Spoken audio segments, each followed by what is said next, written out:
Oke,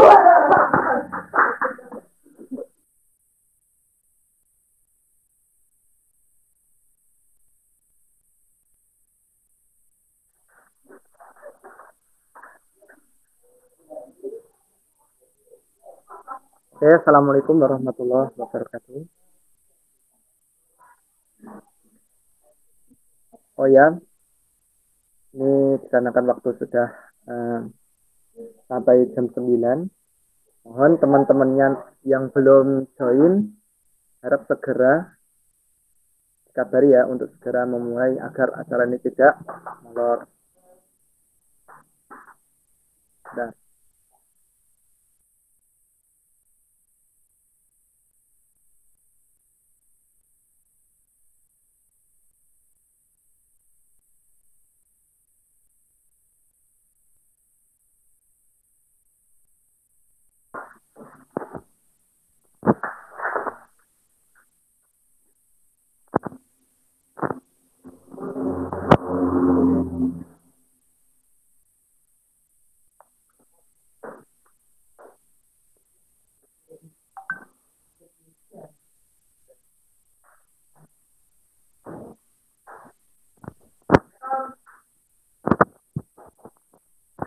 sebelum saya mulai, saya mau cek nih, ini gambar kamera saya on enggak ini?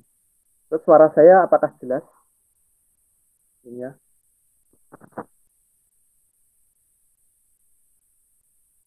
Nah,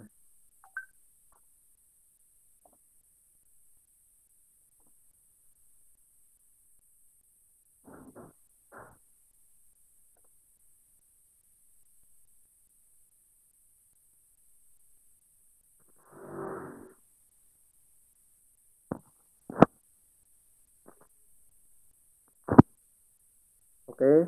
Nah, dari menunggu pembicara kita hadir dalam forum ini,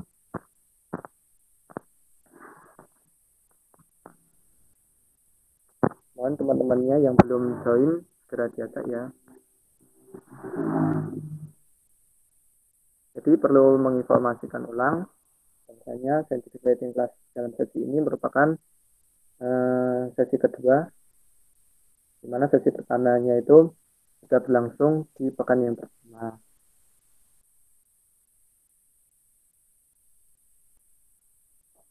Terus gimana teman-teman? Kemarin yang ngerjain esai kesulitan enggak?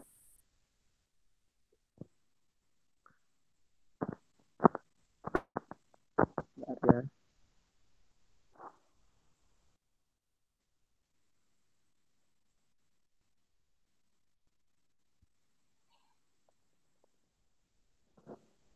Dari saya itu mempersiapkan ini,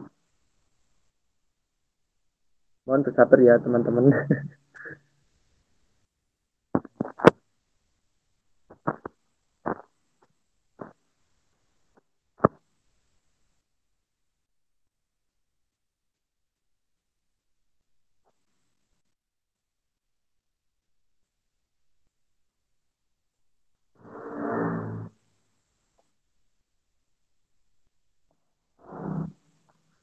Oh ya, oke.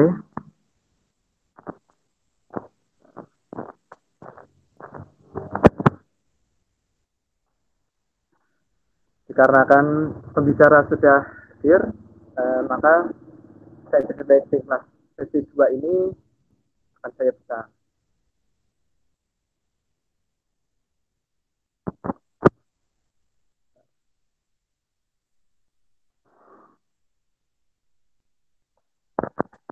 Bismillahirrahmanirrahim.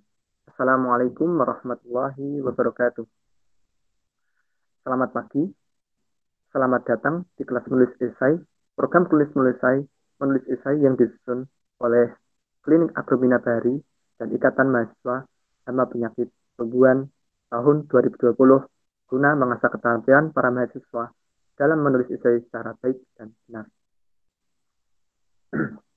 Sebelumnya, saya ingin mengucapkan terima kasih kepada para peserta yang telah menyempatkan waktunya untuk hadir dalam kelas menulis kelas menulis esai online kali ini.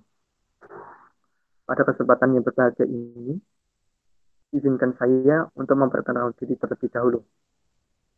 Nama saya Syahid Hanan Fauzi. Saya di sini,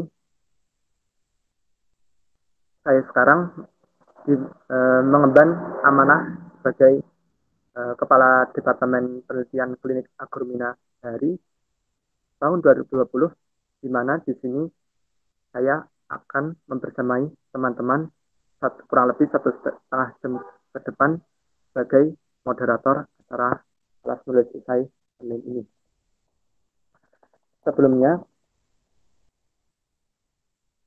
kelas menulis esai dimulai, izinkan saya untuk membacakan beberapa hal penting yang perlu diketahui dan ditaati oleh para peserta.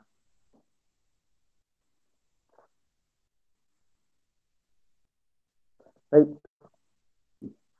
saya akan membacakan beberapa rundown acara.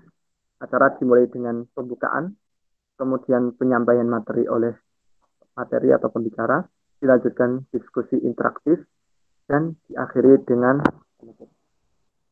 sepanjang jalannya kegiatan, diharapkan semua peserta diskusi memute audio terlebih dahulu dan diperbolehkan menghidupkan kembali saat dipersilahkan pada sesi tanya jawab. Pada sesi diskusi interaktif atau tanya jawab, peserta boleh bertanya secara langsung dengan mengetikkan nama dan asal. Sebagai contoh, nama Syahid dari Fakultas Pertanian UGM atau nama Hanan dari alumni Fakultas Pertanian UGM, ataupun dengan cara mengetikkan nama, asal, dan pertanyaan jika pertanyaan ingin dibacakan oleh moderator. Akan dibuka beberapa terming yang nanti akan disesuaikan dengan waktu yang tersisa. Baik, saya rasa cukup. Jika ada yang kurang jelas dapat ditanyakan dalam kolom komentar. Nanti insya Allah akan langsung dijawab oleh saya sebagai moderator ataupun teman-teman yang berperan sebagai pengurus KAP atau IMHT.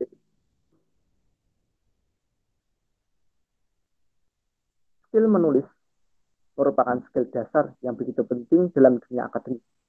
Sebagai akademisi, kemampuan memecahkan suatu permasalahan dengan didukung bukti-bukti ilmiah dapat dituangkan dalam karya tulis dalam bentuk esai. Di bangku perkuliahan, bahkan hingga di level pelamar kerja, banyak ditemukan satu syarat esai dalam untuk lolos dalam satu beasiswa penentu mahasiswa berprestasi, tugas kuliah, dan lamaran kerja. Bahkan ini banyak ditemui berbagai lembaga kampus maupun perusahaan mengadakan kompetisi esai guna memecahkan masalah yang dihadapi masyarakat secara umum.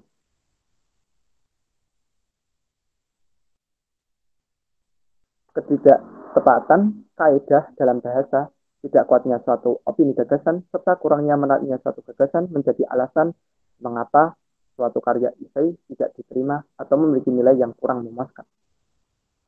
Mahasiswa ditutup untuk belajar lebih giat, bukan hanya dari bangku perkuliahan saja, tapi juga harus mencari dalam berbagai kegiatan ekstrakurikuler atau di luar bangku perkuliahan. Oleh karena itu, Klinik Agromina Bahari dan Ikatan Mahasiswa Hama dan Penyakit Tumbuhan termasuk mengadakan kegiatan pelatihan esai ilmiah event 2 dengan tema Mistake in Writing Esai. Sebelumnya, izinkan saya untuk memperkenalkan pemateri yang akan mengisi materi ini. Beliau merupakan pemateri di acara season 1 yang telah diselenggarakan sepekan yang lalu, sehingga saya ingin menjelaskan sedikit. Beliau pemateri general adalah Mbak Dewi Purnamasari, SP, yang merupakan alumni dari sarjana S1 Sosial Ekonomi Pertanian, Profesi Panen dan Agri. Beliau telah memenangkan berbagai kompetisi ilmiah seperti PKM, lomba inovasi, bahkan delegasi terbaik baik di kancah nasional maupun internasional, di mana CV beliau sudah dibacakan pada sesi pertama ini. Untuk mempersingkat waktu, Dikarenakan dirasa materi ini cukup banyak, maka waktu dan tempat saya persilakan kepada Mbak Dewi untuk memaparkan materi menulis esai dalam season 2 ini. Silakan Mbak Dewi.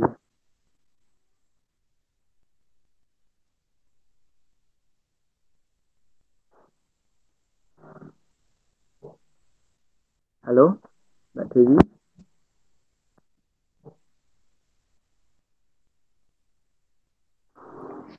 Lagi-lagi lupa menghidupkan mic. Oke, suara saya udah masuk? Sudah, Mbak. Oke, sip.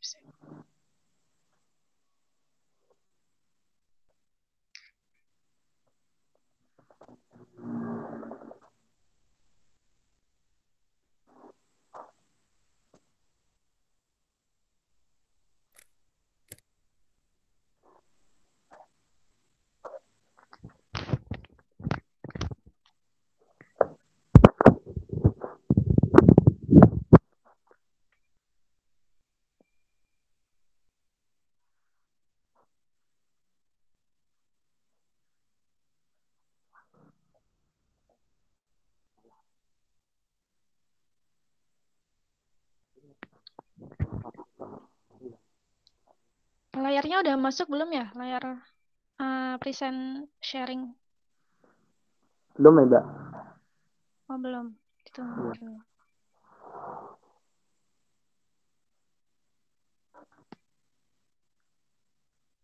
Sudah, Mbak. Udah ya? Oke, ini aku lagi buka Excel, bisa dilihat juga. Bisa. Excel, PPT, oke. Oke.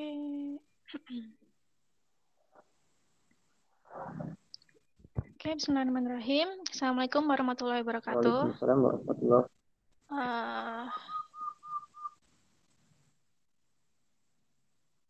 Terima kasih pada teman-teman atas waktunya sudah mengalokasikan waktunya untuk menghadiri sesi sharing saya pada hari ini. Kali ini kita akan melanjutkan yang kemarin. Kita akan membahas tentang common mistake-nya. Sepertinya materi pada hari ini tidak akan sepadat kemarin. Kemarin tuh gila sih. Saya kayak ISA itu kan biasanya diberikan paling nggak kalau di sekolah dua pertemuan di pelajaran bahasa Indonesia ya, atau di karya ilmiah itu bisa satu SKS sendiri di bagian metode penelitian gitu. Jadi satu pertemuan 1,5 jam itu sangat amat padat memang. Kali ini hanya kita paling nanti akan lebih banyak mengevaluasi ya dari kemarin itu, karena sebenarnya evaluasi dari kemarin yang adik-adik udah kerjakan itu sudah bisa disimpulkan sudah bisa menggambarkan, sudah bisa menjadi sampel dari common mistake dalam esai biasanya seperti itu.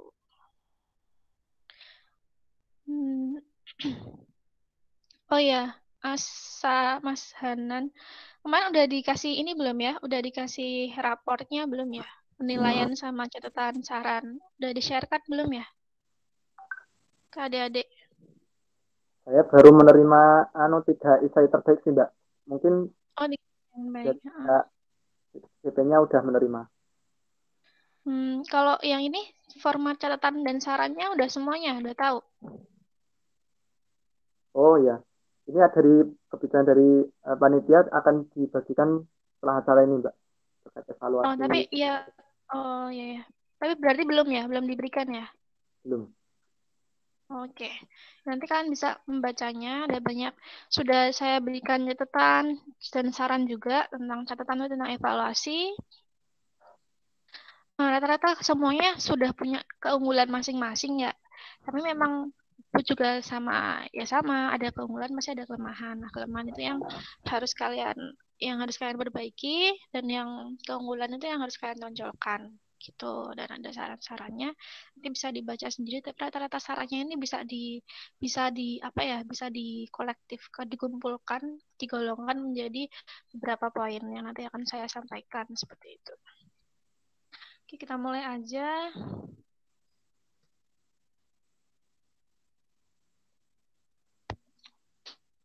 Lucu-lucu ya.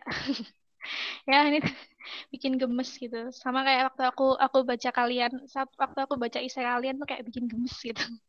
Jadi maksudnya kayak ada beberapa yang isinya tuh udah bagus gitu kan. Terus tapi pas di judulnya tuh yang kayak kok cuman kayak gini sih judulnya, itu padahal bisa apa namanya? Bisa dioptimalin lagi kayak gitu. Terus ada juga yang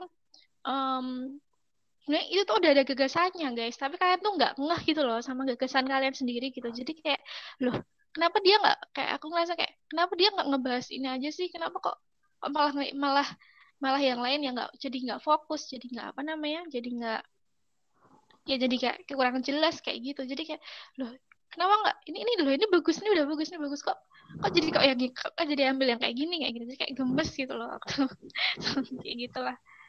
Jadi sadari kelebihan kalian guys. Oke, next. Ya, aku mau mengucapkan selamat, you're doing great sama kalian yang sudah mencoba untuk menulis ya.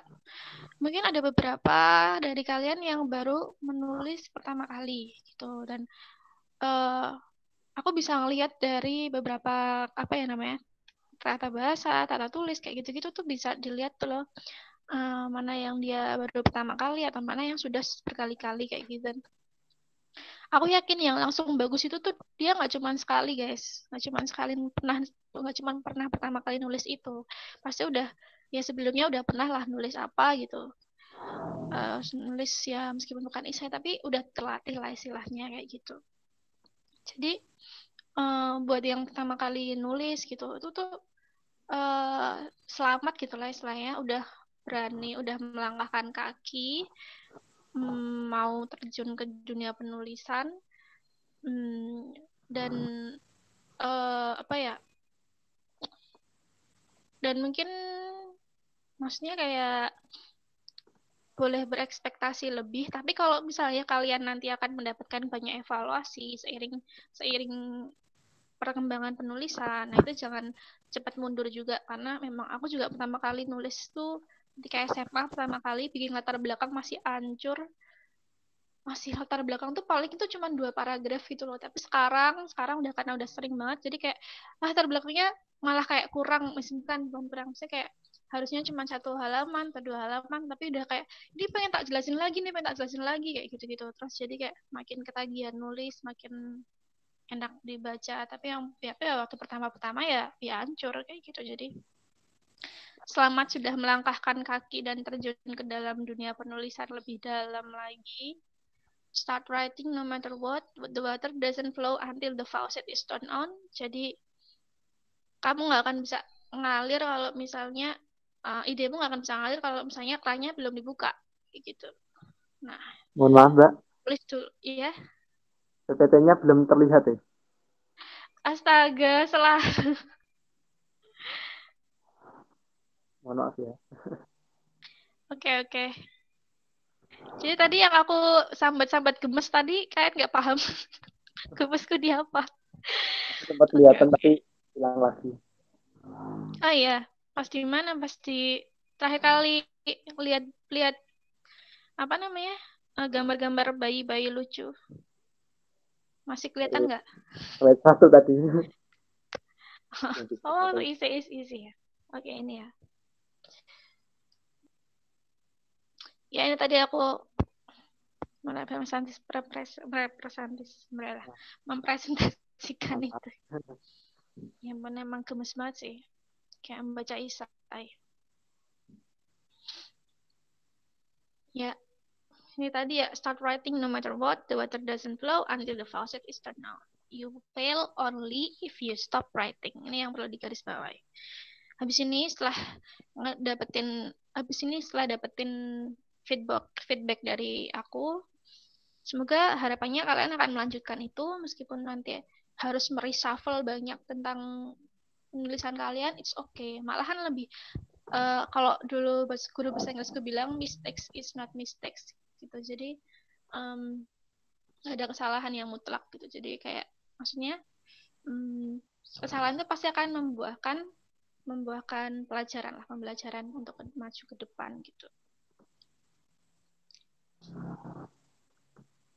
Oke, kita akan membahas tentang evaluasi kalian, evaluasi isai kemarin, tentang kesalahan-kesalahannya, terus kemudian cara mengevaluasi atau re-evaluating sih, cara nge-review dan mengevaluasi isai. Jadi ini bisa dilakukan oleh kalian sendiri juga bisa, tapi juga bisa dilakukan atau malah lebih baik dilakukan oleh orang lain gitu. Jadi habis ini mungkin ini kan udah selesai di feedback, sudah selesai ya. Aku kasih feedback nih. Habis ini mungkin bisa kalian bawa ke panitia atau ke kakak ini penyelenggara ini untuk untuk membantu mereka untuk membantu mereview gitu, untuk membantu mereview. Makin banyak sudut pandang, makin banyak orang yang bisa yang kamu mintain yang suruh baca lah istilahnya kayak gitu, makin bagus gitu. Dan terakhir ya diskusi.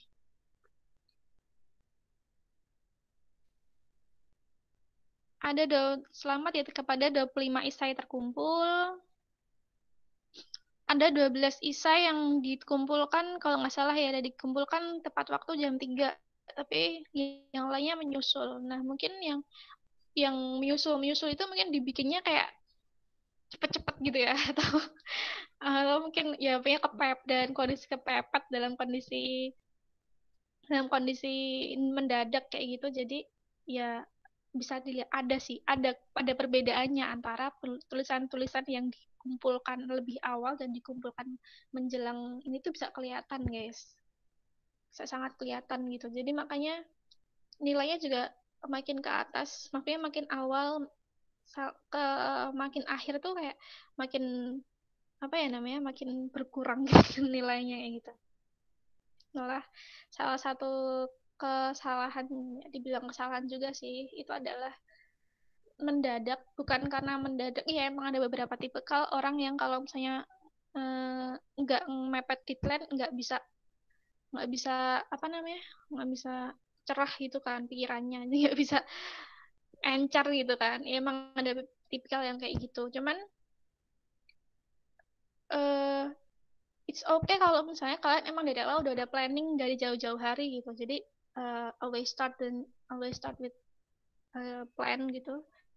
Baru nanti pas akhir-akhir diketikin gitu. Tapi dengan tuh udah matang duluan gitu. Nah itu yang ya mungkin kalau buat aku juga sih nggak apa-apa ya. Aku juga sering kayak gitu gitu. Tapi yang benar-benar yang mendadak di akhir yang penting kumpul. Nah itu tuh itu yang apalagi tanpa plan itu bisa menjadi suatu kesalahan gitu. Ini PPT-nya kelihatan kan? Beneran kan ya? Terlihat, Mbak. Oke, next. Nah, ini infografis dari evaluasi kemarin ya. Aku mengambil dari penilaian lomba yang akan dibidik kemarin. Itu ada lomba apa sih namanya? Yang dari Public Action UGM ya. Tapi kurang lebih sebenarnya penilaian mereka itu penilaian isai pada umumnya, bahkan lebih umum ini gitu daripada penilaian-penilaian di lomba lain yang biasanya malah lebih spesifik kayak gitu. Jadi ini penilaian mereka udah lumayan umum. Ada meliputi kesesuaian tema, gagasan, argumentasi, dan penulisan. Kesesuaian tema atau uraian isai sesuai dengan tema dan subtema itu kebanyakan nilainya paling tinggi, tapi nggak tinggi-tinggi banget. Karena biasanya ini aku nilai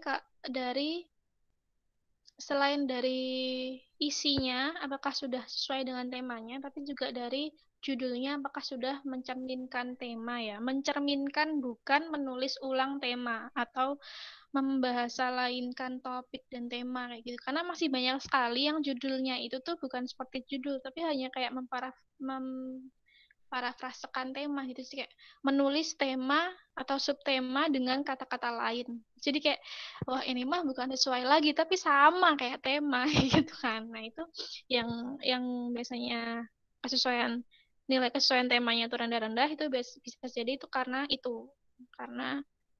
nggak cuma sesuai lagi udah sama kayak tema ini gitu. Jadi um,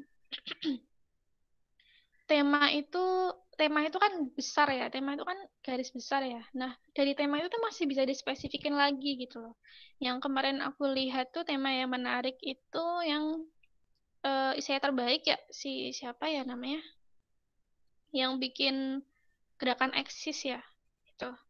Nah, itu tuh dia ya emang temanya tentang COVID, tentang kayak gitu-gitu ya. Tapi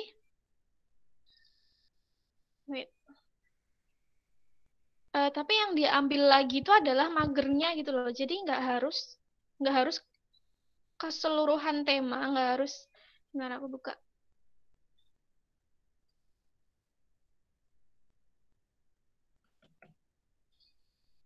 Kok detailnya.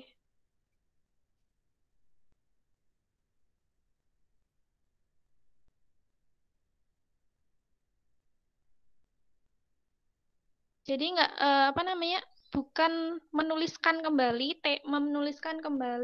atau mendeskripsikan kata kunci dalam tema gitu, tapi kata kunci dalam judulmu bukan temanya kayak gitu.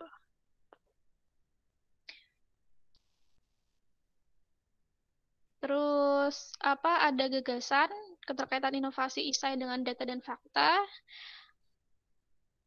Gagasan itu ya sama-sama ya. Gagasan itu bukan bukan berarti hanya sekedar apa ya namanya?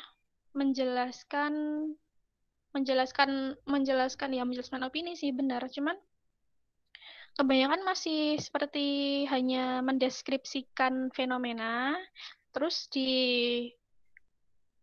malah nggak ada gagasannya sih. Harusnya kan udah deskripsikan fenomena nih, habis itu langsung dikomentarin misalnya kayak gitu ya. Itu tuh enggak.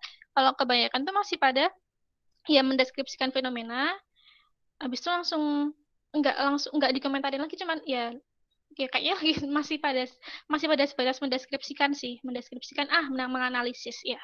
Mereka masih masih pada mendeskripsikan, habis itu menganalisis, udah gitu. Yang kemarin aku bilang faktor kunci ISA yang ada analisis, terus habis itu interpretasi, ada apa namanya, terus ada apa mencerminkan refleksi gitu tuh belum ada. Jadi masih pada sekedar mendeskripsikan fenomena dan menganalisisnya udah kayak gitu. Habis itu langsung evaluasi dibawa ke apa ya namanya? Kok evaluasi tuh refleksi dibawa ke nyatanya kayak gimana, apa namanya, dibawa ke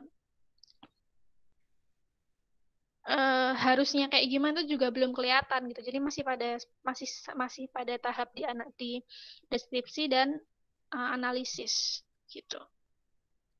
Nggak ada gagasan, nggak ada yang kayak harusnya apa gitu. Terus langkahnya seperti apalagi kalau misalnya bisa konkret ya, itu bisa yang strategi-strategi konkret itu lebih bagus lagi gitu, yang ada langkah-langkahnya jelas kayak gitu. Jadi nggak cuma sekedar omong doang lah istilahnya kayak gitu. Itu ada yang masih kurang kuat, belum kuat kayak gitu di situ. Terus ada argumentasi, setelah ada gagasan mau apa, nyaranin apa gitu. eh ada argumentasi. Argumentasi di sini nilainya lebih baik daripada gagasan karena rata-rata argumentasi itu bisa saya nilai dari penulisan analisis kalian. Banyak yang analisisnya udah bagus, analisis terhadap masalah, analisis terhadap ini apalagi terhadap masalah itu udah bagus. Tapi ya itu tadi, ya sampai sebatas tata tulis baik, analisis terhadap masalah baik, tapi apa yang mau dimunculkan, gagasan yang mau dimunculkan gitu, saran gitu belum muncul. Terus terakhir adalah penulisan, seperti kesesuaian dengan format dan lain sebagainya kayak gitu. Masih ada beberapa yang belum mencermati panduan, terus ada yang masih belum apa namanya, kayak misalnya daftar pustaka belum ada atau belum sesuai dengan format apa. Terus masih banyak tipe koreksi spelling kayak gitu-gitu masih banyak juga. Tapi rata-rata yang paling rendah memang di gagasan sih yang kayak tadi itu ya, yang aku bilang masih belum muncul, masih pada sebatas mendeskripsikan gitu, masih pada sebatas mendeskripsikan dan menganalisis masalahnya malahan. Jadi kesannya kayak latar belakang semua, terus gagasannya tuh dikit gitu yang baru baru muncul akhirnya. Jadi setelah fenomena tersebut maka saya bukan saya, nggak boleh kayak saya, maka hal yang bisa dilakukan adalah satu berapa, dua apa, tiga apa, habis itu penutup gitu. Jadi kayak, weh, kenapa nggak tadi ini yang poin-poinnya ini yang dijelasin gitu, masih menjelasin masalah semua kayak gitu.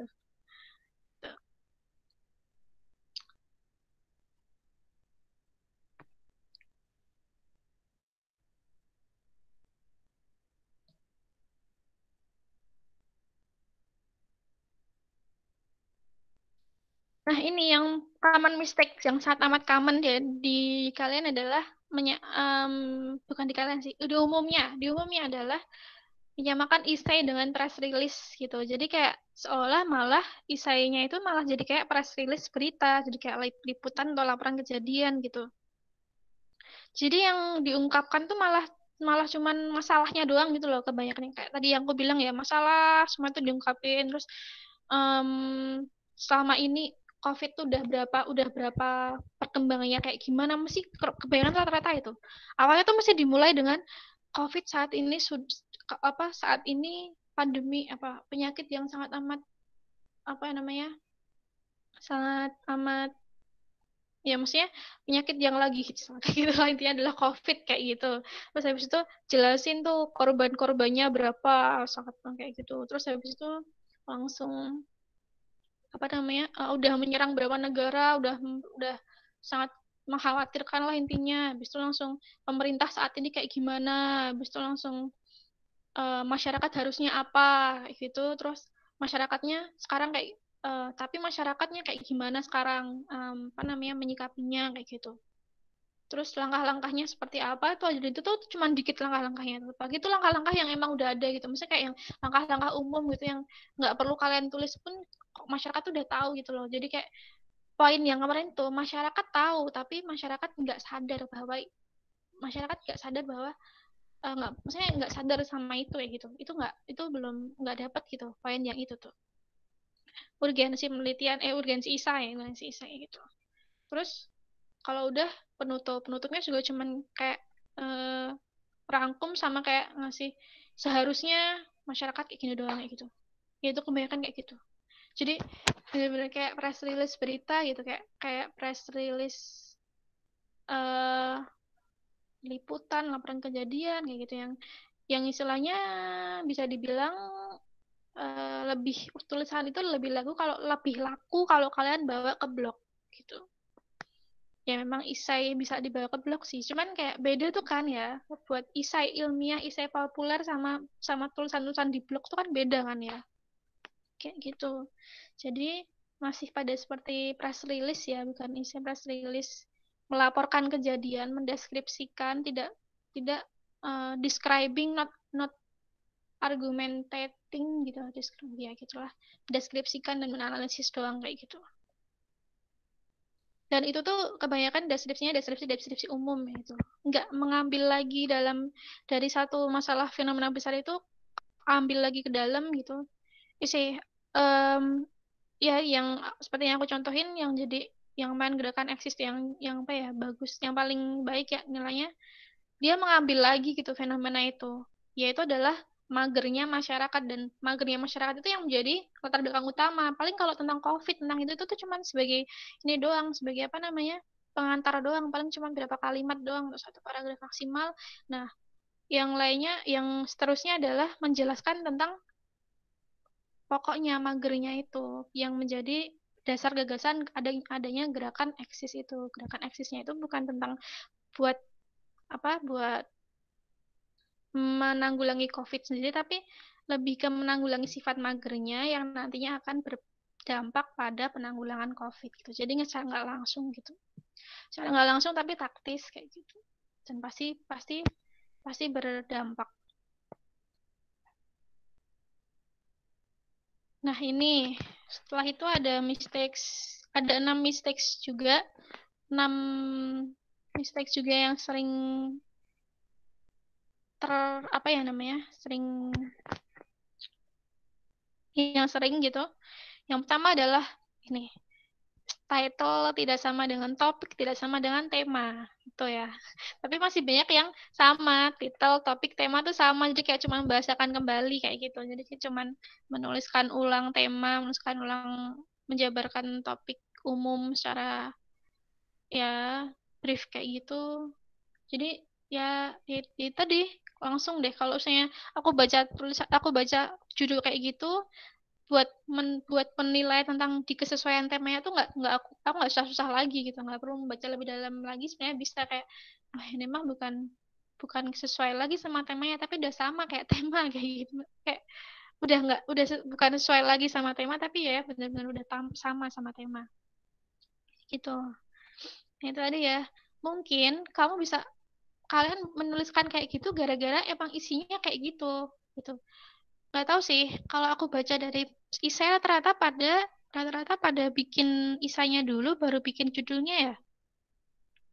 Kalau aku sih tipikal yang bikin judul dulu baru bikin isai. Jadi baru bikin isinya kayak gitu. Jadi ketika bikin isi itu bisa terbatasi dengan tema, bisa terbatasi dengan judul. Jadi nggak kemana-mana gitu.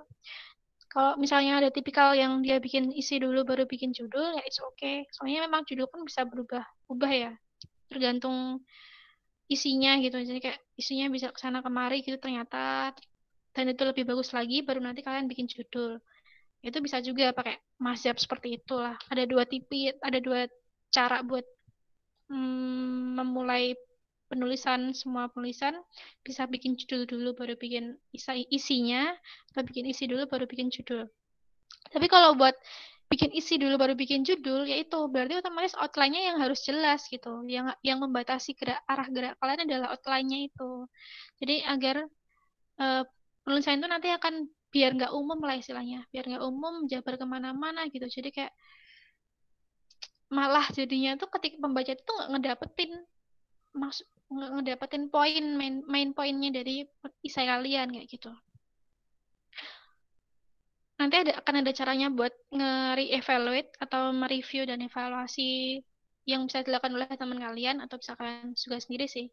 Setelah baca itu apa terus ketika mereka suruh apa ya menyimpulkan kembali tulisan kalian, si orang itu bisa nggak sih?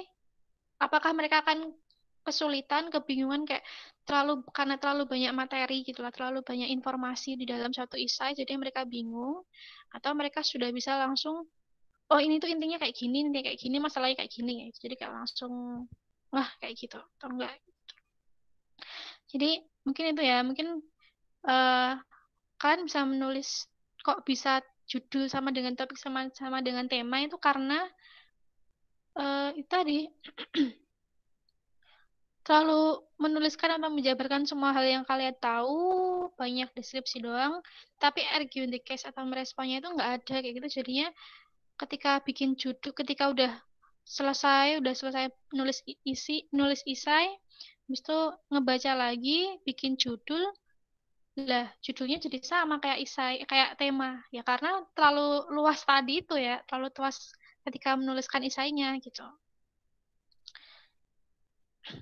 Jadi kayak tema deh. Jadi harus disempitin lagi, kalau udah kayak gitu disempitin lagi agar bisa menuliskan judulnya lebih spesifik lagi. Oh iya, judul itu menggambarkan keseluruhan dari isai, dari tulisan gitu. Cara menulis judul nggak cuma buat isai doang sih, terutama penelitian sih, penelitian, artikel dan lain sebagainya itu um, sifatnya adalah menggambarkan keseluruhan dari tulisan kayak gitu. Jadi nggak cuma sekedar, apalagi masih ada loh yang bikin judul tuh kayak istilahnya malah ya emang bener sih judul tuh saya kayak buat meningkatkan nilai penasaran kita gitu loh terhadap isi, tapi bukan berarti meningkatkan penasaran pembaca, bukan berarti menimbulkan pertanyaan pembaca.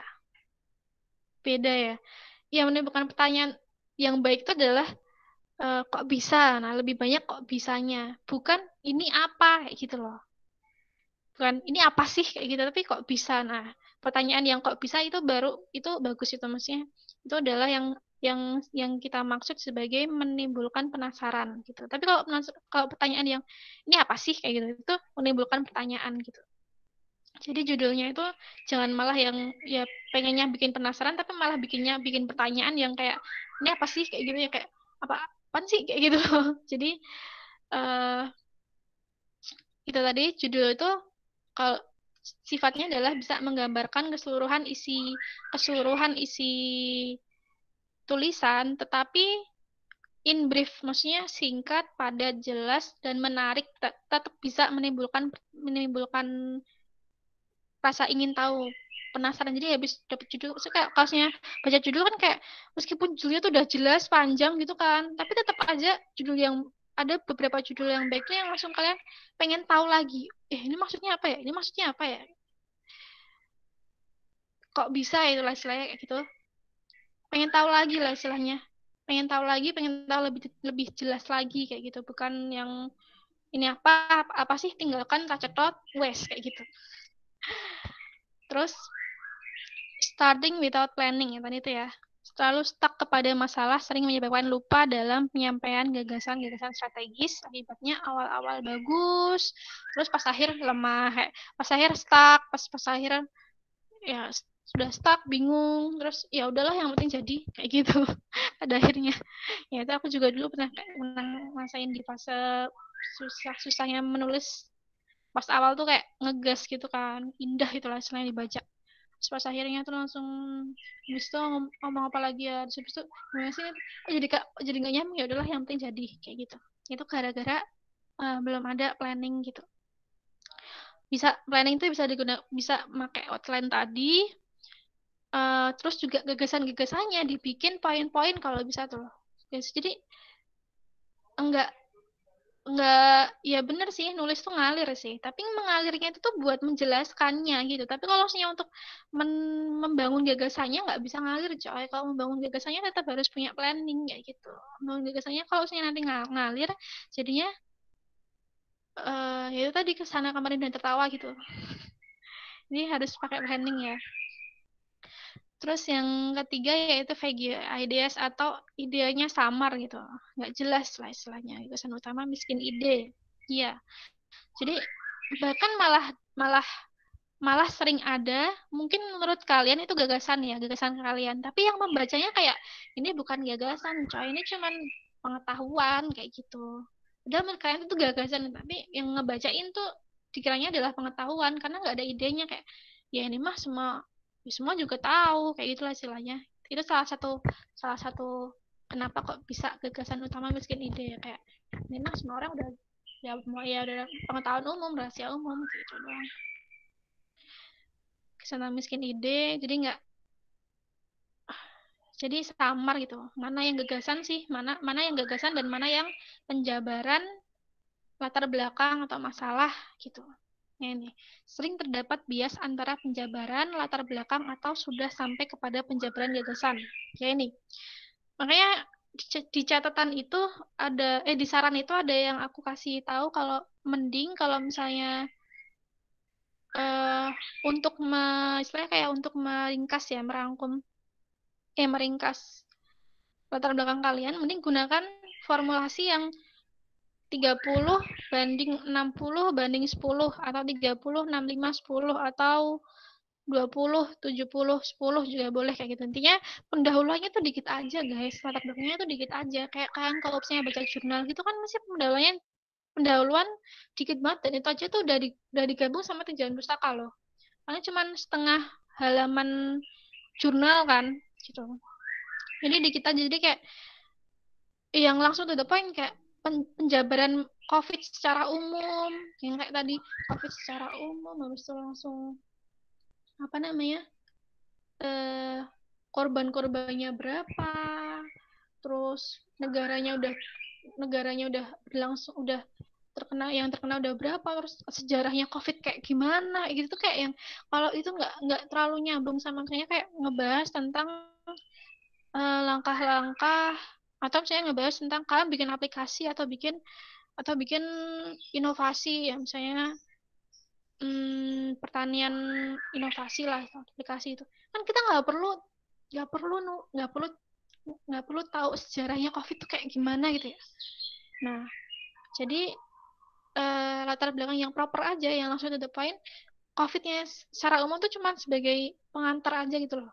Bisa secara umum paling cuma berapa satu paragraf maksimal gitu, baru langsung to the point masalah yang spesifik yang kalian angkat gitu untuk menimbulkan gagasan strategis kayak gitu. Jadi misalnya mau bikin inovasi pertanian terpadu misalnya kayak gitu, atau aplikasi kayak gitu-gitu. Misalnya aplikasinya tentang logistik gitu ya, misalnya tentang logistik, ya udah terkait sama logistiknya aja, makanan ketika PSBB itu kayak gimana, udah itu pas itunya aja gitu. Jadi nggak harus menjelaskan secara umum secara COVID-nya seperti apanya, itu nggak, jadi langsung. Paling kalau misalnya pakai tadi itu ya pakai formulasi 3:60 paling paragraf latar belakangnya tuh tiga aja lah, 3 paragraf aja cukup, 3-4 gitu. Terus nanti penjabaran isinya mungkin sekitar 7 paragraf misalnya, atau 6 paragraf misalnya kayak gitu. Terus 6 3 ya. Terus penutupnya, konklusinya 1 paragraf kayak gitu aja. Sama bisa jadi juga gara-gara nggak ada kayak istilahnya border antara latar belakang atau pendahuluan dengan pembahasan. Jadi ada beberapa tulisan yang aku nggak bisa mengidentifikasi ini udah sampai latar belakang udah selesai belum ya dijelasin, apa udah sampai pembahasan ya, kayak gitu. Ada beberapa yang masih menimbulkan pertanyaan seperti itu. Jadi nanti ketika kalian review lagi tulisan kalian, coba temen atau kalian sendiri bisa nggak mengidentifikasi pendahuluannya udah selesai belum gitu. Jadi kayak, dia udah bisa ngidentifikasi sistematika tulisanmu belum sih? Dia udah bisa nulisin, udah bisa udah bisa yaitu mengidentifikasi ini pendahuluan, udah sampai pendahuluan, udah selesai, habis langsung ini ya pembahasan ya, ini isi ya, udah mulai isi ya, gitu.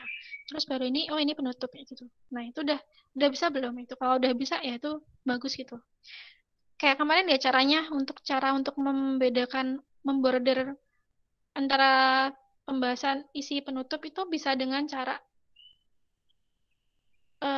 waktu di akhir pendahuluan ada pertanyaan misalnya kayak gitu, ada kayak rumusan masalahnya lah istilahnya kalau misalnya di penelitian.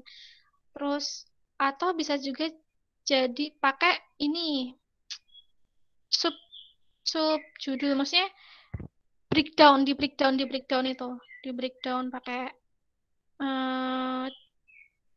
judul atau hit paragraf hit gitu loh istilahnya, kepalanya paragraf gitu. Jadi ada tulis satu kalimat buat jadi kepalanya paragraf, ini mau bahas apa kayak gitu. Terus atau emang sengaja pembahasan kalian tuh dikit. Kayaknya bisa jadi gara-gara itu ya, kayak terlalu banyak, terlalu terpaku, terlalu wah gitu, terlalu yang kayak curious, terlalu yang semangat menjelaskan latar belakang bahwa ini tuh penting, ini tuh kalian semua harus tahu. Nah, istilahnya kayak gitu, jadinya malah pembahasannya dikit mungkin, atau jadi kayak emang sengaja gitu atau gimana nggak tahu ya. Mungkin bisa jadi karena emang sengaja terlalu hype sama menjelaskan latar belakangnya. Padahal sebenarnya nggak perlu dijelasin pun, kayak latar belakang yang umum gitu tuh kayak pembaca tuh nggak perlu dijelasin lagi gitu loh, kayak gitu. Nah, habis langsung flashing data. Masih banyak mengandalkan data hanya untuk memperkuat masalah umum, bukan argumentasi. Gagasan malah menjadi uraian pemikiran tanpa material. Jadi rawan ngelantur gitu. Kisah itu memang sifatnya tuh argumentatif ya. Memang sifatnya argumentatif. Tapi argumentatif tuh bukan dari sudut pandang yang sudut pandang pribadi sih. Maksudnya bukan bias gitu loh. Kalau jadi biasnya itu adalah benar-benar jadi gini, isai semua karya ilmiah tuh benar-benar harus tempatkan kalian di sudut yang netral, ya emang ada keberpihakan, tapi tuh keberpihakannya tuh bukan keberpihakan penulis, kayak misalnya kayak yang aku sih secara pribadi nggak suka ya, aku sih secara pribadi nggak setuju kayak gitu. Nah itu nggak boleh. Jadi harus um, argumentatif, tapi bukan sudut pandangnya tuh bukan sudut pandang yang personally gitu ya, kayak secara pribadi saya apalagi makanya saya tuh nggak kalau nggak boleh pakai semua sih formal writing tuh nggak pakai sudut pandang pertama ya kayak saya kayak gitu, aku, kamu, kalian gitu. Jadi pakai sudut pandangnya tuh umum gitu loh. Tempatkan kalian sebagai orang umum lah istilahnya kayak gitu, netral kayak gitu. Nah, ya masih banyak mengandalkan data hanya untuk memperkuat masalah umum bukan argumentasi. Ya, kebanyakan yang udah apalagi nih banyak banget datanya nih. Datanya banyak banget. Daftar pustakanya banyak banget. Tapi itu semua cuma buat jelasin latar belakang secara umum. Yang kayak COVID tadi, terus jumlahnya udah berapa, terus ya kayak gitu tuh datanya tuh cuma buat menjelaskan masalahmu, bukan malah menjelaskan gagasanmu. Yang dimaksudkan menjelaskan gagasan itu seperti apa sih? Misalnya kayak aku mau bikin inovasi apa ya? Ya aplikasi atau ya inovasi. Misalnya inovasi yang kemarin tuh ada yang bikin pertanian terpadu ketika COVID gitu ya. Kan ini namanya buat COVID, buat menanggulangi apa logistik atau gimana misalnya kayak gitu. Datanya tuh buat jelasin bahwa itu tuh bisa ada kemungkinan possible yang tinggi itu bisa dilakukan misalnya karena eh, keberhasilan sistem pertanian terpadu itu antara tani apa sih sawah antara bertani dengan beternak ikan tuh apa ya diternakin kan ya budidaya antara budidaya ikan kayak gitu budidaya ikan tuh eh, apa ya data keberhasilannya tinggi kayak gitu. Nah itu data itu yang dipakai gitu data yang dipakai terus habis itu misalnya apalagi ya intinya data itu tuh malah lebih banyak untuk meyakinkan gagasan bahwa gagasan ini tuh possible banget kayak gitu bukan malah data yang digunakan untuk hanya sekedar untuk menjelaskan masalah umum kayak gitu kalau masalah umum sih karena tadi itu ya masalah umum tuh cuma dijelasin satu paragraf aja jadi kayak cuman sedikit aja paling cuman butuh satu pasti satu data lah kayak gitu tapi data yang paling penting itu malah dibuat untuk menjelaskan gagasannya idenya apakah idenya itu tuh possible atau cuman ngelantur kayak cuman kebayang-bayang doang kayaknya bisa sih kayak gitu tuh atau ya punya itu cuman intinya cuman kayaknya doang kayak gitu loh. Nah, agar tidak kayaknya makanya kita memerlukan diperkuat dengan bukti evidence atau data-data itu kayak gitu. Terus yang kelima fluffy writing. Fluffy writing atau terlalu fluffy, terlalu apa ya, terlalu padat gitu. Ini terlalu padat. Terlalu banyak gagasan dalam satu paragraf gitu. Mending itu dipecah jadi dua, guys. Ada tuh kemarin tuh yang aku lihat tuh dia nulisnya tuh satu paragraf tuh satu halaman. Aku jadi, ini kapan selesainya gitu. Misalnya kayak aku bisa nafas kapan sih kayak gitu. Jadi kayak belum selesai jelasin ini, jelasin yang ini yang lain kayak gitu. Akhirnya belum selesai jelasin ini, udah jelasin yang lain, yang lain. Jadinya nggak ada kayak gimana ya? Akhirnya penutup gitu. Nafasnya tuh nggak ada. Akhirnya dia ya akhirnya ini menuliskan paragrafnya menjadi banyak banget. Jadi satu paragraf itu bisa satu halaman kayak gitu. Terlalu banyak gagasan soalnya dalam satu paragraf. Jadi kan harusnya kan dalam menuliskan satu paragraf itu kan ada kalimat utama, terus ada kalimat penjelas. Kalimat utama, kalimat penjelas satu paragraf, kalimat utama, kalimat penjelas satu paragraf kayak gitu doang. Tapi itu tuh kalimat utama. kalimat utama, baru kalimat penjelas, udah gitu. Terus jadi kayak banyak banget satu paragraf tuh. Ini tadi sering mengulang-ulang gagasan, yang penting panjang juga sering. Mungkin itu juga kira-kira tadi kurangnya planning tadi tuh ya. Jadinya ya udah asal, atau kalau enggak sering juga kepikiran yang kayak, ih aku tuh ngejelasinnya tuh kayak belum jelas gitu loh. Jadi belum jelas gitu loh. Jadi aku mau jelasin lagi. Makanya diulang-ulang lagi sebenarnya. Padahal sebenarnya itu sama aja. Cuman kayak kalian belum, kayak kita belum apa namanya, belum puas gitu kan sama tulisannya kita. Ini tadi kalau dibaca orang mereka bakalan udah jelas belum ya, udah nangkap belum ya, kayak gitu. Terus akhirnya diulang lagi yang udah, lalu terus apalagi itu masih dikit kan, makanya yang penting panjang gitu. Nah, itu hati-hati guys. Itu karena tidak terstruktur dan sistematis. Jadi mending mending tuh tek tek tek aja gitu. Tek tek tek. Makanya butuh banget outline tadi tuh ya. Jadi satu paragraf intinya apa, penjelasannya apa, deskripsinya apa, detailnya apa, contohnya apa, udah ganti lagi ke ini lagi ke gagasan yang lain, terstruktur. Jadi tek tek tek gitu. Yang terakhir yaitu format dan tata bahasa. Typo sering banget, hati-hati, mendingan ngoreksi typo pakai di online kan, pakai Google Docs. Soalnya dia lebih online kan, jadi kayak sering terupdate gitu loh, bahasanya tuh terupdate, terus juga kata-katanya juga, jadi lebih dalam deteksi typo kayak gitu-gitu lebih lebih akurat gitu daripada offline dari Microsoftnya. Jadi dari Google Docs saja. Tidak ada kohesi dan koherensi antar kalimat. Kohesi dan koherensi itu maksudnya kesatuan dan keterpaduan gitu. Nanti mungkin bisa dibaca sendiri ya, materi kohesi dan koherensi. Searching sendiri, kohesi itu apa, koherensi apa. Intinya tuh antar kalimat satu dengan yang lain dan antar paragraf satu dengan yang lain tuh nggak nyambung. Itu yang tidak kohesi dan koherensi.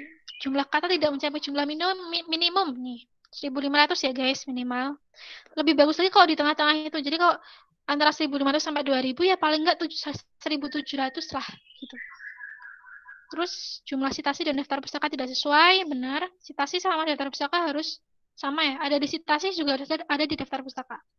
Kalimat tidak efektif. Itu tadi mungkin ini juga yang bikin kalimat sering mengulang-ulang gagasan. Jadi kayak mungkin menimbulkan pertanyaan buat kalian sendiri kayak, ini udah bisa maksudku udah bisa tersampaikan kepada pembaca belum sih gitu.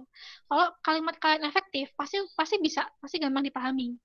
Terus format tidak indah, jadi nggak rapi gitu loh. Terus ya tidak bervisualisasi juga gitu. Ini nanti reevaluation ya. Sekarang udah jam 10. Ini sebenarnya sangat amat jelas sih.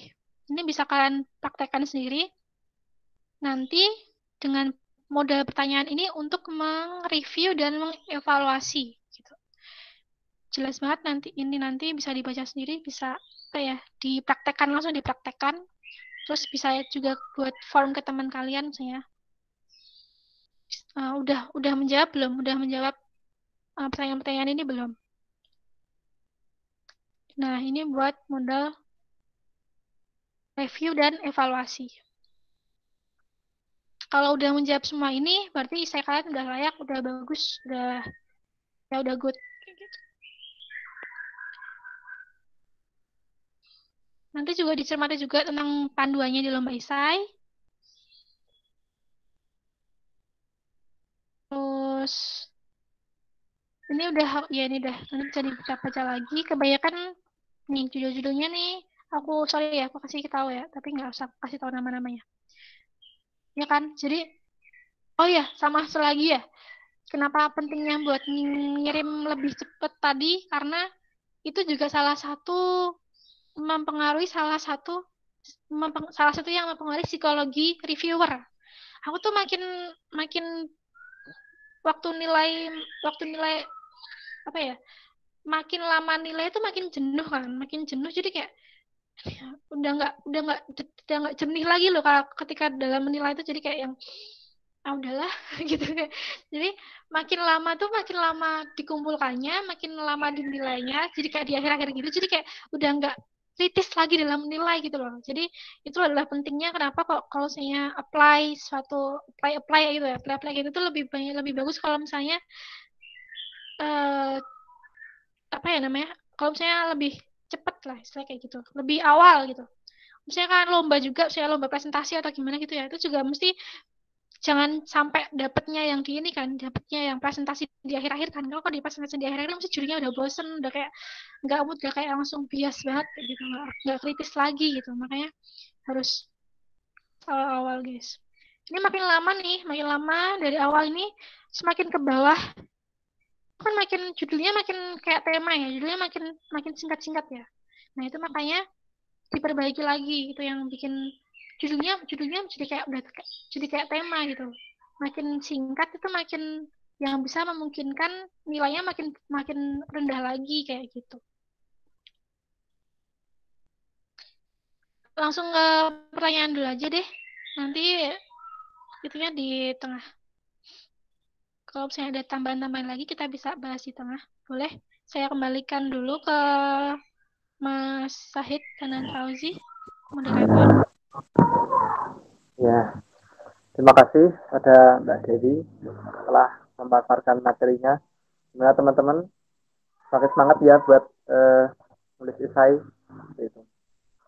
Oke, untuk itu mungkin teman-teman ada beberapa yang masih mengganjal ya. Apalagi kemarin yang mengirimkan karya, kan banyak juga kan yang deadline hingga waktunya itu diperpanjang. Nah, ini boleh banget nih untuk ditanyakan kepada beliau yang kompeten di bidang penulisan ini. Untuk sesi pertama, saya akan buka 3 termin penanya. Monggo, yang hendak bertanya. Oh ya, untuk panitia ya, mungkin bisa sih nilainya ini di-share ke mereka nggak apa-apa sih sekarang.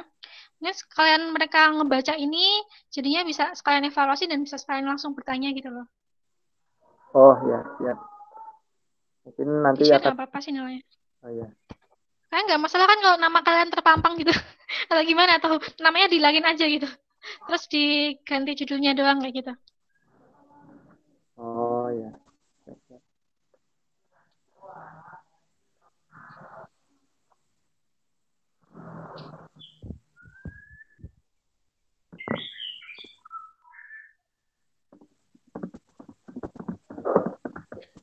Bentar ya, Pak. Oke, oke.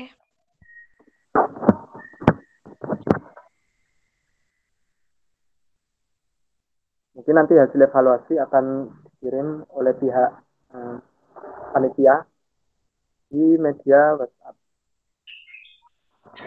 Nah, monggo teman-teman yang tidak bertanya, ini sesi pertama saya buka 3 penanya. Silakan.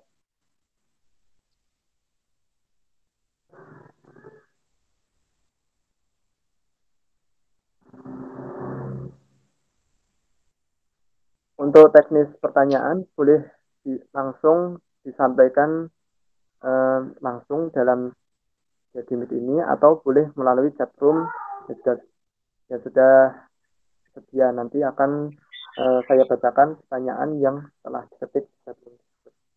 Oh ya, sebelumnya dalam sesi ini akan ada apresiasi pada 3 peserta yang teraktif dalam menanyakan, sehingga monggo saling berlomba-lomba gitu.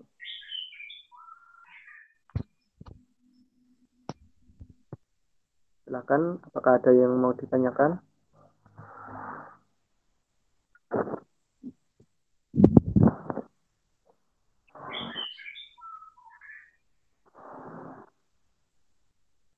Ini yang apa? Yang judulnya penangkalan berita palsu ini sebenarnya isinya tuh menarik, cuman dari judul tuh nggak judulnya belum ya, karena judulnya karena belum menampilkan branding gitu loh. Jadi mending di apa namanya?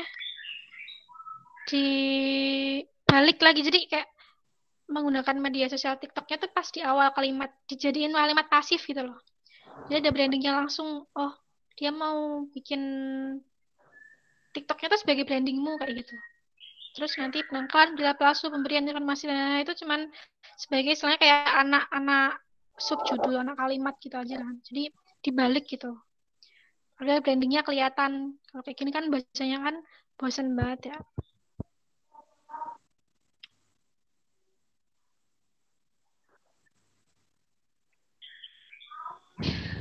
Ayo. Oh ya, saya sampaikan ya, Mbak. Pertanyaan pertama, Oke. ini nanti boleh ditampung atau langsung dijawab. Pertanyaan pertama dari Main. saudari Teresia Advendia. Izin bertanya, saya minimal 1.500 kata, sedangkan gagasan saya banyak, tidak banyak atau buntu. Gagasannya itu tidak banyak atau buntu. Jadi saya perbanyak bagian latar belakang sampai paragraf berparagraf-paragraf. Padahal seharusnya gagasan malah 60%-an. Nah, itu bagaimana agar saya bisa mengembangkan gagasan? Soalnya saya sering buntu. Nah, lebih seperti itu, Mbak. Monggo, Mbak Dewi, jawab. Teresia, ini boleh nggak aku tampilin tulisannya? Oh ya, silakan. Jawab. Ini tuh nilainya, ini meskipun judulmu tuh, apa namanya judulmu tuh, ini adalah salah satu judul yang singkat banget, tapi aku kasih nilai yang istilahnya mending gitu loh. Karena sebenarnya tuh banyak banget yang bisa digali dari tulisanmu gitu. Tapi cuman kamu nggak ngeh aja, jadi kayak mungkin nggak ngeh atau mungkin belum belum apa ya, belum pikiranmu belum liar, belum kesana kemari dan tertawa gitu maksudnya. Siapa tadi? Teresia ya. Boleh nggak? Oh boleh. Gimana ya tadi? Bentar. Soalnya itu di mana ya? Oh di Google Drive.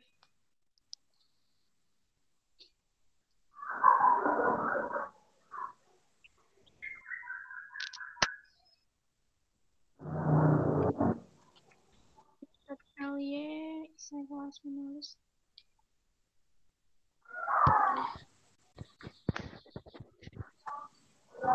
Mungkin ya itu tadi sih. Mungkin karena kamu terlalu terpaku sama sama latar belakang, tapi jadinya nggak ngeh kalau misalnya sebenarnya gagasanmu tuh bisa banyak yang dispesifikan lagi, bisa banyak yang di apa namanya yang bisa digali lagi gitu.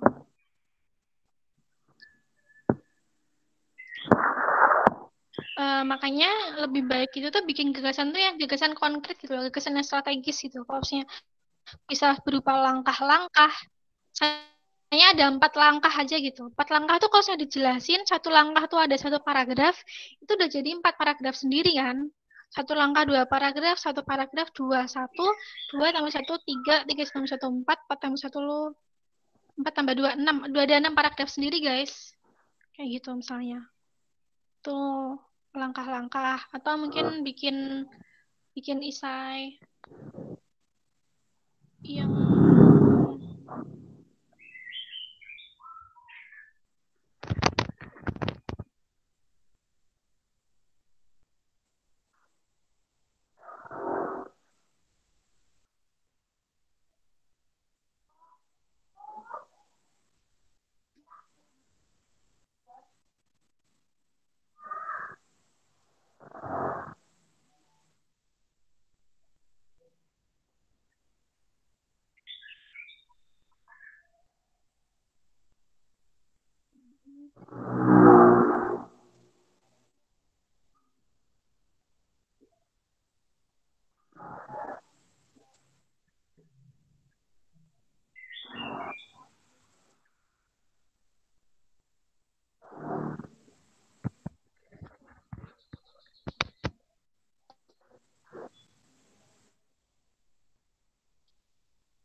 keresia.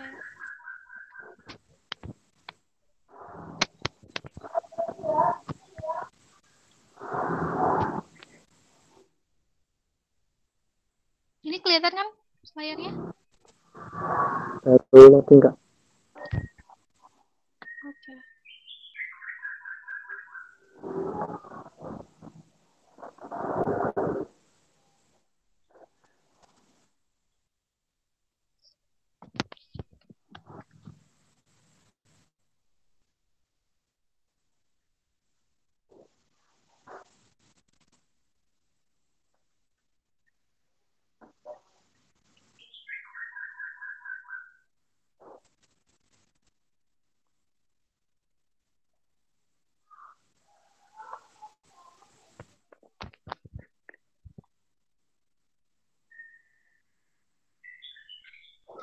Ini ya.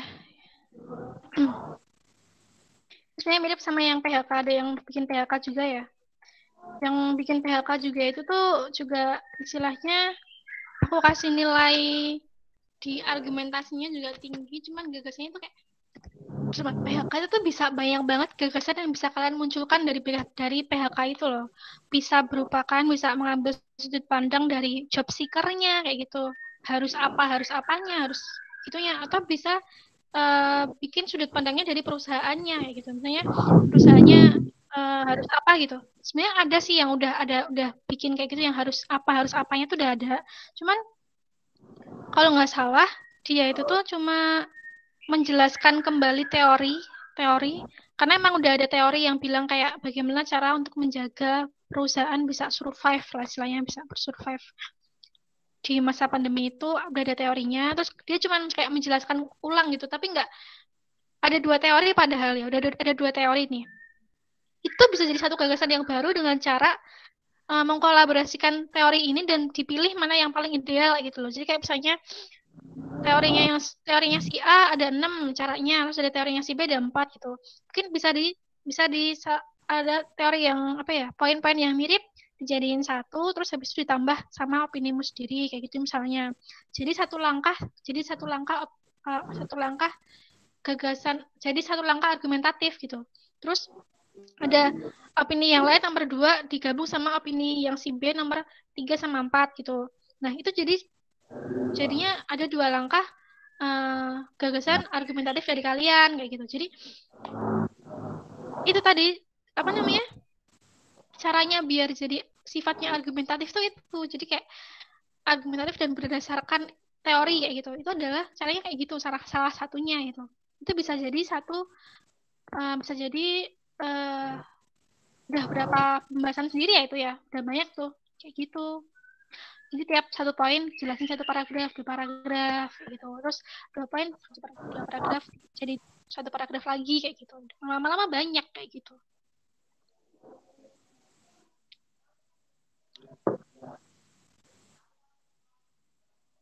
Nah, oh ya ini ya. Di sini tuh banyak banget guys, apa namanya? Gagasan apa ya namanya? Masalah yang berpeluang untuk diciptakan gagasannya, diciptakan solusinya kayak gitu lah istilahnya. Gagasannya tuh banyak banget. Misalnya ini ada PHK, terus ada pembelajaran online secara daring kayak gitu. Ini ada apa namanya kendalanya ini. Ini kenapa nggak tiap kendala ini dijelasin satu kendala dan cara solusinya. Satu kendala, cara solusinya kayak gitu doang kayak gitu loh. Kenapa nggak kayak gituin gitu? Ini udah satu paragraf ini. Kalau misalnya ini dibikin menjadi dijabarkan lagi ada masalah solusi misalnya kayak gitu, itu udah bisa jadi berapa paragraf sendiri kayak gitu. Ini adalah apa namanya adalah satu topik lah istilahnya, satu topik yang bisa dijelaskan lebih banyak lagi gitu. Ini kan kalau kayak gini kan banyak banget nih, ada masalah PHK lah, ada masalah ini, dan itu semua kayak berasa penjabaran masalah semua kayak gitu, tapi nggak ada gagasan yang harus apanya, itu nggak ada kayak gitu. Jadi mending yang aku tadi bilang ya, nah ini aku kira malah pembahasannya tuh malah ini doang, mulai dari sini. Nah ini, atau kalau enggak ini aja yang difokusin tuh ini. Jadi kayak misalnya ini satu kalimat menjadi satu kalimat jadi satu outline, dan ini dijelaskan satu kalimat ini dikembangkan menjadi satu paragraf kayak gitu, itu juga bisa.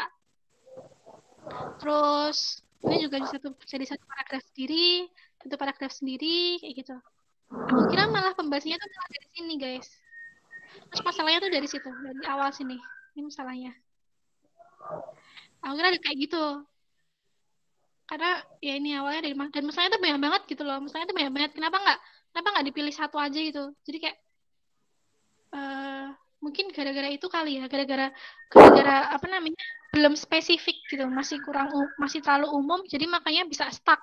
Kalau karena udah kayak banyak banget informasi yang ada di kepalamu, dan kamu udah keluarkan semua. Jadi makanya kamu bisa di tengah bisa ngerasa stuck kayak gitu, bisa ngerasa yang kayak mau nulis apa lagi ya? Karena udah semuanya dijelasin gitu. Kenapa nggak pilih satu aja, terus baru kamu cari sumber, cari ini, makin banyak kamu menggali, makin banyak pikiranmu tuh akan makin memantik gitu loh. Apa yang mau kamu tambahin gitu. Jadi makanya nggak akan bisa stuck.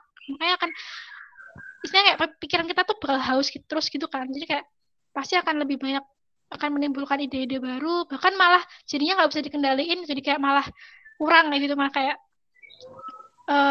bukan yang kebalikan dari stuck gitu sih, emang malah aduh aku pengen jelasin ini juga gitu. Itu sih. Jadi kayak mungkin terlalu banyak informasi yang sudah kamu tuliskan, jadinya ya udah habis deh gitu. Nggak memunculkan kehausan informasi lagi kayak gitu. Jadi mending di ini aja sih, spesifikin lagi, difokusin lagi lah istilahnya, difokusin lagi.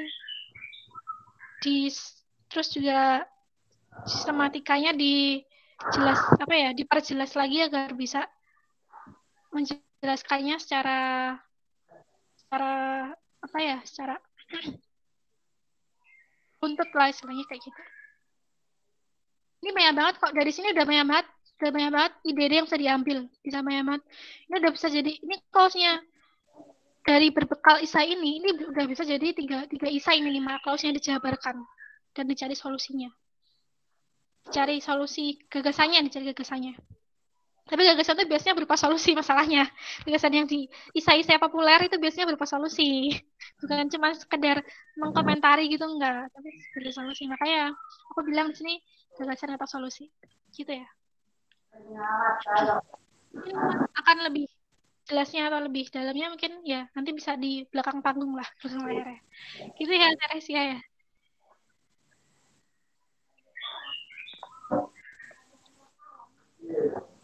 Oke, next. Pertanyaan siapa nih?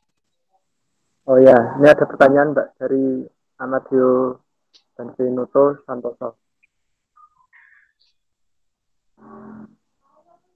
Jadi saya bacakan ya Mbak. Buat gagasan Ya satu boleh. paragraf emang tidak boleh satu halaman ya Mbak. Soalnya saya suka khawatir kalau informasi yang disampaikan kurang dan tidak ketangkep sama pembaca. Kalau emang satu paragraf gagasannya banyak dan penting semua, gimana ya Mbak cara menyingkatnya? Itu Mbak. Ya kan, yang lo bilang bener kan, jadi kayak banyak apa ya namanya, salah satu yang membuat peneliti menjadi bertele-tele dan tidak efektif adalah kekhawatiran atau insecurity atau anxiety terhadap pembaca. Apa namanya, gimana kalau misalnya pembaca itu tuh nggak nangkep apa yang mau kita ini, belum nangkep apa yang mau kita tekanin gitu kan, kayak gitu. Emang aku juga sering banget sih kayak gitu, tapi dan melatih buat berpikir efektif kayak apa ya, membuat kalimat efektif itu emang ya agak lama sih gitu. Jadi nggak bisa satu dua kali menulis habis itu langsung yakin gitu. Salah satunya adalah dengan cara mengefektifkan kalimat gitu. Dan apa namanya, breakdown paragrafmu gitu caranya. Breakdown, jadi kayak satu paragraf itu bisa kamu breakdown lagi sebenarnya. Kayaknya yang aku maksud tuh punyamu apa ya? Yang banyak banget, gila. Itu langsung sebenarnya bagus gitu loh, tapi kayak ini kenapa nggak dipisah sih? Ya ini ya. Ya dipisah aja gitu, dipisah dan dianalisis sendiri mana yang gagasan utama, mana yang kalimat utama, mana yang kalimat penjelas kayak gitu. Terus juga gunakan kalimat-kalimat efektif gitu. Kayak kata-kata efektif agar menjadi kalimat efektif. Oh ya, ini benar. Nah, ini misalnya ini.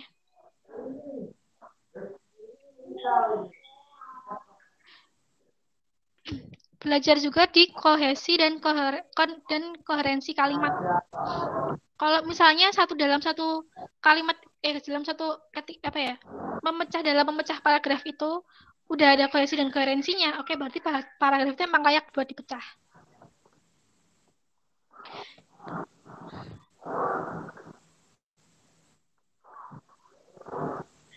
Oh ya ini ya satu paragraf ya.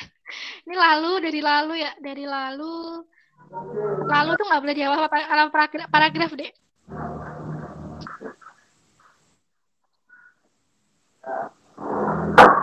Kamu harus bisa menganalisis sendiri mana yang gagasan utama. Boleh tolong di mute nggak, ini yang ada motor-motor lewat nih.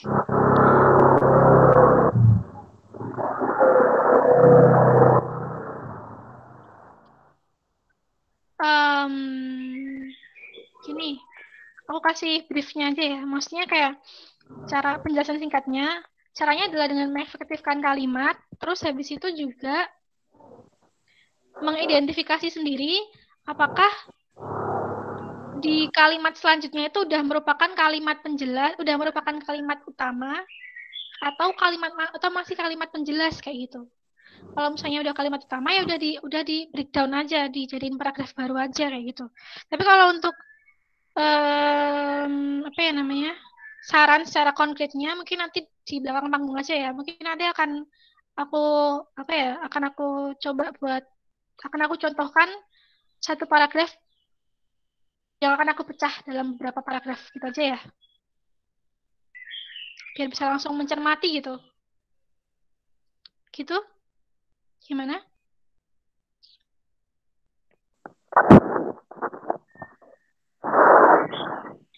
Nggak perlu disingkat, nggak apa-apa sebenarnya. Nggak perlu disingkat. Ya singkatnya paling kata-katanya doang ya, kalimatnya doang biar lebih kayak kalau ada kalimat yang mengulang, terus habis itu dijadinya biasanya yang sering mengulang itu adalah kata-kata depan, yang kata-kata sambung. Kayak yang selalu selain itu sering banget kalau sering banget keulang-ulang itu bisa disingkat. Tapi kalau misalnya udah nggak ada, itu bisa dibagi aja. Jadi nggak perlu disingkat lagi, dibagi aja jadi beberapa paragraf, jadi paragraf baru kayak gitu.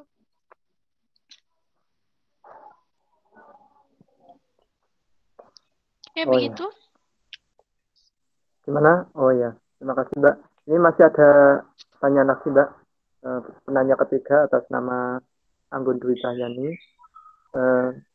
Mbak izin bertanya, bagaimana mengatasi blunder ide di tengah-tengah penulisan? Meskipun sudah punya planning, tapi kadang ada informasi baru yang lebih menarik dan membuyarkan ide utama. Terima kasih.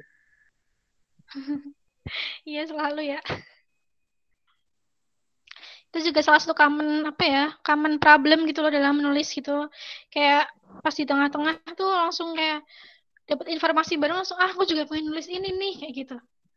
Kalau aku biasanya kalau ada beberapa saran-saran yang ya kamu harus hiraukan itu kayak gitu. Tapi aku juga kalau dari aku sendiri aku juga kayak eman gitu kan, kayak aduh tapi ini bagus banget gitu, siapa tahu bisa nambah nilai atau value lebih kayak gitu. Nah kalau aku sih ya sharing aja, biasanya tetap menyampaikan itu tapi cuman disinggung sedikit aja gitu loh. Kalau ada informasi-informasi baru tuh singgung sedikit aja, cuman satu atau dua kalimat buat nyinggung aja gitu. Kalau misalnya di PKM biasanya ada, boleh kan kalau di sana tuh ada bisa boleh di bold gitu ya, ditebelin gitu emang boleh sih. Tapi kalau di isai karena kalau misalnya nggak boleh dan kayaknya nggak etis juga kalau ngeboldin kalimat di dalam paragraf itu, kayak istilahnya ngegas gitu ya ngebacanya itu. Jadi ya udah singgung aja sedikit gitu, singgung aja sedikit boleh lah kayak gitu, buat istilahnya kayak berdoa aja, siapa tahu jurinya tuh notice sama informasi baru yang sebenarnya menarik gitu, asal informasinya masih masih relate sama ide tuh topik gagasan kita, bukan bukan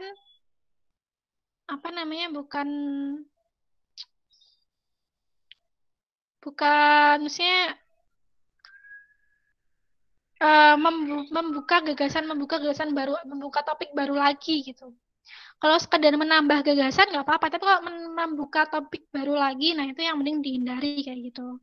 Misalnya kayak kita udah nyiapin 4 langkah, misalnya 4 langkah atau empat cara atau gimana gitu, terus habis itu muncul lagi, ya oke aja gitu, ditambahin kayak gitu. Tapi kalau misalnya itu informasi itu di luar topik kayak gitu, itu mending ya nggak usah aja sih kayak gitu. Jadi kayak juga Ya itu ntar ke belakang rawan, pertama ke belakang rawan buyar, kedua nanti jadinya topiknya jadi nggak fokus dan jadinya malah jadi umum kayak gitu. Kayaknya menurutku sih yang menuliskan secara umum nih gara-gara kayak gitu deh. Jadi kayak gara-gara gara-gara di tengah-tengah muncul kepikiran ide baru, kepikiran masalah baru lagi, makanya dia tuliskan dan jadinya jadi nggak fokus dan jadinya terkesan umum kayak gitu sih. Jadi satu isai itu bisa bisa ada 3 masalah gitu loh. Ada 3 masalah. Terus kamu mau apa ya namanya mengatasi itu semua gitu. Kayak, aduh, nggak mungkin banget. Secara aplikatifnya juga nggak juga jadi berkurang gitu dampak aplikasinya kayak gitu. Gitu ya. Jadi boleh ditambahkan asal masih pada koridor yang sama, koridor yang sama lah istilahnya. Kalau topiknya masih mendukung masih dalam satu topik atau mendukung mendukung gagasan sih nggak masalah boleh tambahin dikit-dikit kayak gitu. Tapi kalau misalnya di luar topik gitu terus membuka masalah baru lagi, mending tinggalin aja guys, nggak baik gitu. Begitu.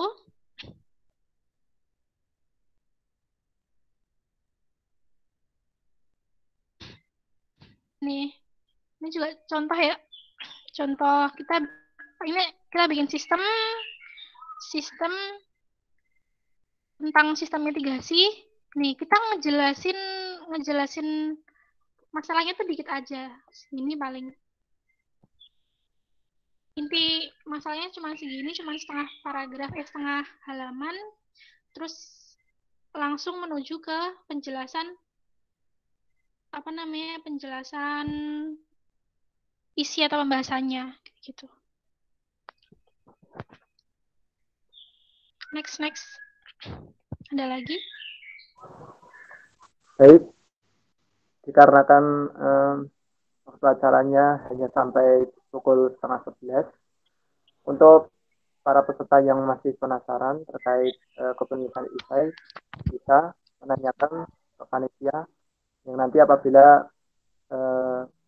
Mbak Dewi berkenan nanti akan membantu untuk menjawab pertanyaan teman-teman itu ya. Oke, karena dirasa waktu sudah habis, sebelumnya pada Mbak Dewi bisa menyampaikan closing statement buat penyemangat para peserta untuk terus bisa berkarya. Monggo Mbak Dewi. Aduh apa ya? Closing statement-nya kayaknya ini tadi sih. Menulis itu terutama buat yang maba-maba ya.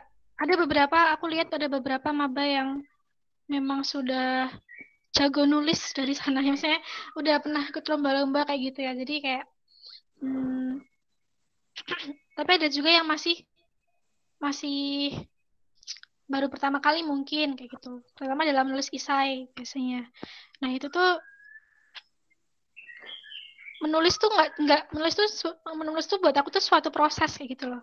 Suatu proses jadi dan diperlukan kekonsistenan dalam melakukannya kayak gitu. Jadi kalau untuk agar supaya tulisan kalian bagus setelah itu nggak bisa dalam satu malam langsung jadi ahli kayak gitu, nggak bisa. Jadi kayak jangan berhenti buat menulis. Menulis itu sifatnya progresif lah kayak gitu. Terus ya intinya kayak sih tetap melangkah aja. You fail only if you stop writing. Dan beneran banget. Stop writing no matter what. The water doesn't flow until the faucet is turned on. You fail only if you stop writing gitu.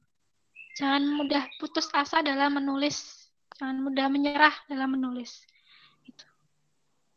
Kalau nanti ini mungkin nggak dapat misalnya kayak gitu, ikut lomba nggak dapat, kalian akan pasti menemukan evaluasi-evaluasi yang akan berguna buat penulisan kalian ke depannya. Penulisan kalian selanjutnya pasti itu. Menulis adalah sebuah proses gitu.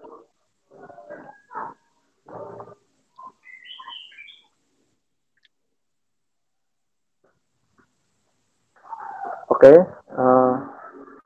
terima kasih pada Mbak Dewi yang sudah memaparkan hasil pemaparan yang sangat menarik selama 2 sesi ini. Kami sangat berharap agar kami mampu mempraktekkan ilmu-ilmunya sehingga ilmu tersebut akan menjadi amal jariah. Amin. Oke, mungkin ini di akhir sesi ini saya dan teman-teman selaku panitia sebelumnya memohon maaf apabila dalam penyelenggaraan acara baik koordinasi maupun kendala-kendala yang ditemui sebagai kendala teknis, kami mohon maaf. Semoga menjadi bahan evaluasi kami dalam menyelenggarakan acara. Ada terdapat beberapa informasi diantaranya untuk evaluasi saya teman-teman dan yang telah dikoreksi Mbak Dewi, insya Allah sudah dikirim via grup WhatsApp. Kemudian untuk sertifikat juga akan dikirim media yang sama. Untuk pemenang, sebenarnya pemenangnya diumumkan di akhir sesi, tapi tadi sudah diumumkan, tapi juga gak apa-apa. Jadi di saat ini akan ada pengumuman yang terbaik. Gitu. Benar ya.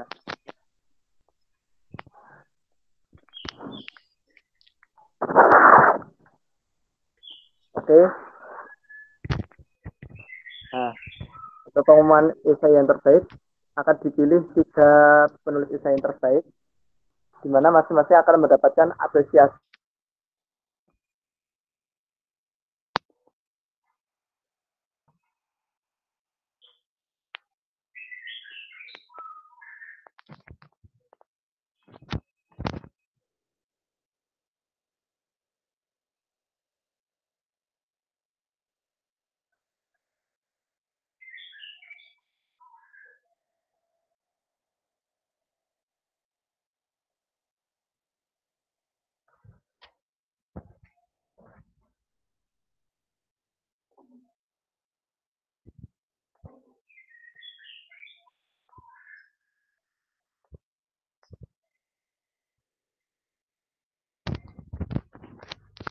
Ini emang audionya yang hilang ya?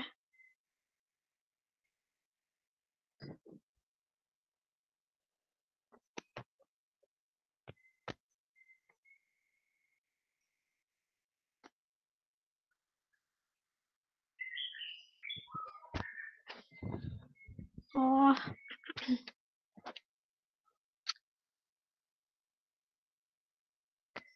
Sama-sama. Semangat ya. Kayaknya top 5, bahkan top 10 kayaknya. Top 10 ini tuh udah bagus sih overall. Cuman tinggal di ini aja. Yang bottom 15 ini cuman tinggal di ini aja. Mohon maaf, cuman tinggal di ada spesifiknya aja. sinyal. Untuk juara ketiga diraih oleh Saudari Dinta Dewi Arum dengan judul Bersama Melawan COVID-19 dengan menjaga ketahanan pangan melalui Gemas Gerakan Menanam Sayur. Kami ucapkan selamat kepada Mbak Dinta Dewi Arum. Kemudian untuk juara ketiga diraih oleh